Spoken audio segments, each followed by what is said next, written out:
talented visionary, diligent reformer, insurrectionist, class traitor, forerunner of German nationalism, anti-Semite, prophet of the Nazi Party. All of these epithets and more have been used to describe Martin Luther, a 16th century German monk whose decision to defy the Catholic Church led to seismic shifts in the religious and political landscapes of Europe. Loved or loathed, depending on who you ask, Luther was through and through a disruptor with widely felt influence. The Protestant Reformation, which he started, would have consequences, both positive and negative, for the rise of European nation-states and the spread of European civilization beyond the European continent.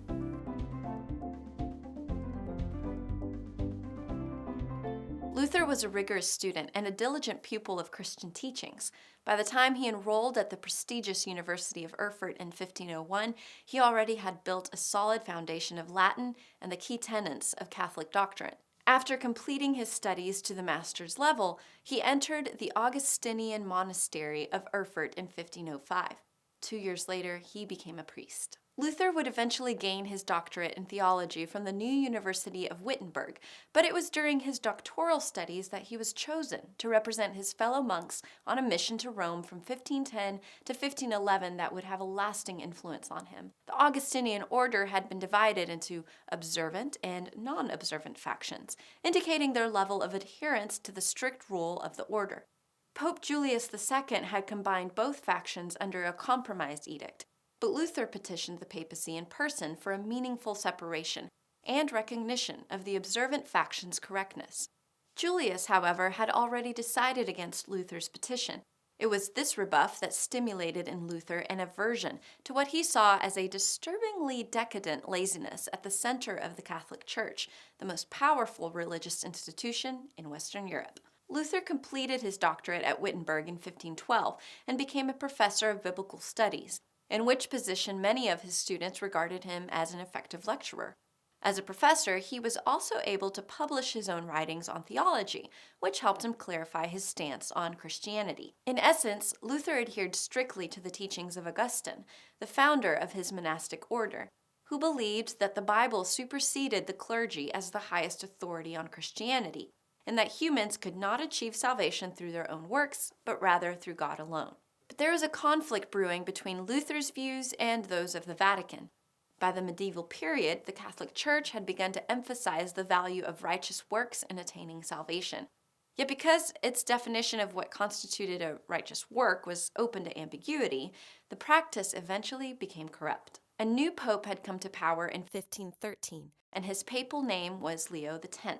This Catholic leader needed enormous amounts of money to restore St. Peter's Basilica in Rome. In essence, this restoration was about burnishing the collective ego of the papacy, not about reviving Christianity. But Leo used pretext after pretext to extort money from Europe's churchgoers for the restoration. One of these pretexts was the issuance of indulgences, statements from the Pope purchased by money that claimed to lessen the burden of a sinner ascending to heaven. Money-hungry bishops were literally selling indulgences as commodities created out of thin air to line their pockets and embellish their lavish buildings. Luther was incensed. To him, it was the same moral laxity he had earlier seen in Rome, expanded to an offensive degree and subverting the teachings of Augustine. So he decided to do something about it. The initial target of his ire was a Dominican monk named Johann Tetzel, who was going around shamelessly preaching that a letter of indulgence gained absolution of sins. So Luther wrote his own letter, a refutation of the idea of indulgences and similar church abuses, which he posted on the door of Wittenberg Cathedral, also known as the 95 Theses. They were aimed at reform, not rebellion, but nonetheless, they constituted provocative, arguably insurrectionist critiques of church authority. Thesis 86, for example, poses the question, why does not the Pope, whose wealth today is greater than the wealth of the richest Crassus, build the Basilica of St. Peter with his own money, rather than with the money of poor believers? Luther decided to distribute copies of the Theses, and thanks to a version of the movable type printing press that had been invented by Johannes Gutenberg in 1439, Luther's reform-minded text began to circulate quickly throughout Germany. The consequences were profound.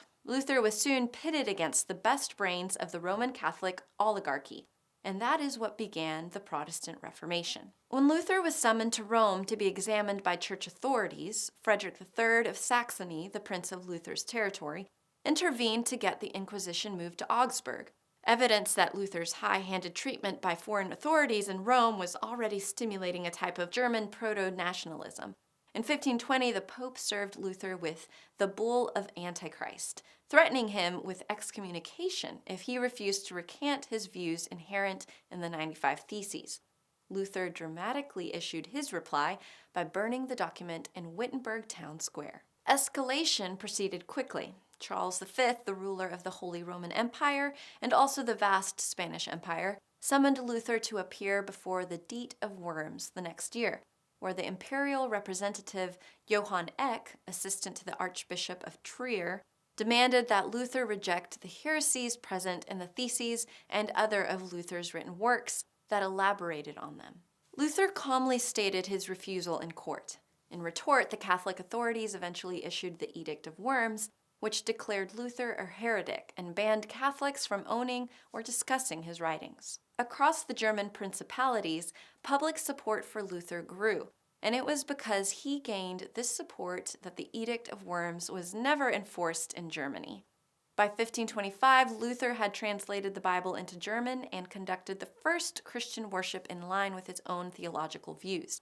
He called himself the prophet of the Germans, and his German translation of the Bible effectively united Germans under one dialect of their language, since previously the dialect of German had varied by principality. Luther issued a detailed public explanation of the Lutheran doctrine, otherwise known as the Augsburg Confession, in 1530. Thus began the Lutheran Church, the mother church of the Protestant Reformation. Several German princes, in addition to Frederick III, joined the new church, recognizing its practical value as a cloak for expanding their political and territorial rivalries with Catholic rulers. Luther's spread of the Protestant movement soon helped solidify the ambitions of other non-German rulers looking to defy Rome and Roman-supported monarchs. In 1534, King Henry VIII of England established the Protestant Church of England, a move that made him the head of that church and thereby allowed him to divorce Catherine of Aragon and sequester the property of many monasteries. In 1536, Norway declared itself Lutheran, and Sweden followed in 1544. By the time of Luther's death in 1546, the conflict between Protestantism and Catholicism had become not only a religious divide, but also a proxy for territorial war between monarchs and armies of different faiths. From the Lutheran Church eventually rose a plethora of denominations and offshoots, all under the Protestant banner. What made Martin Luther's views so revolutionary? It wasn't just that he had spotted and rejected the exercise of arbitrary power by the Vatican. He ultimately rejected the claimed authority of Catholic priests to interpret Scripture and serve as conduits to salvation. Luther believed that his adherents were the real authorities in interpreting the Bible. The parishioners, not the priests, were the arbiters of their own salvation. For Luther and the Protestants, salvation was not dependent on going to church, obeying a priest, or donating monetarily, but instead on justification by faith alone through the atoning sacrifice and resurrection of Christ alone.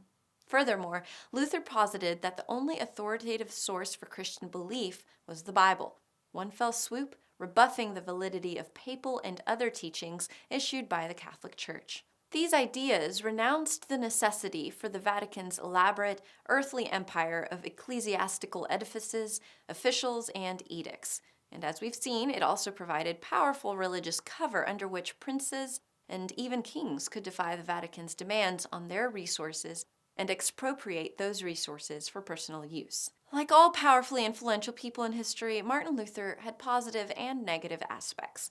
He was a genuinely polarizing figure, inspiring lovers and haters, each with strong justification for their views.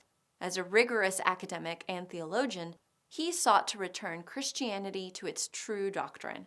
Luther, his beliefs, and the Protestant Reformation, which they launched, all positioned him not only as a defining Christian figure, but also an early instigator of German nationalism.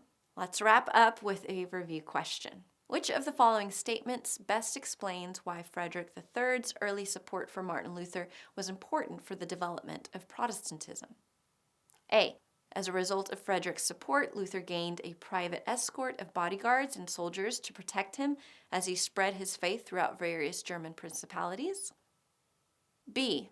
Frederick devoted part of his wealth to mass printings of Luther's written works. C. The support provided sanctuary with which Luther was able to receive safe passage to and from the Diet of Worms, translate the Bible into German, and codify Lutheran doctrine. Or D. With the backing of Frederick, Luther sued the Catholic Church and received the Vatican's sanction to conduct worship using his independent Christian theology. The correct answer is C. Thanks for watching and happy studying.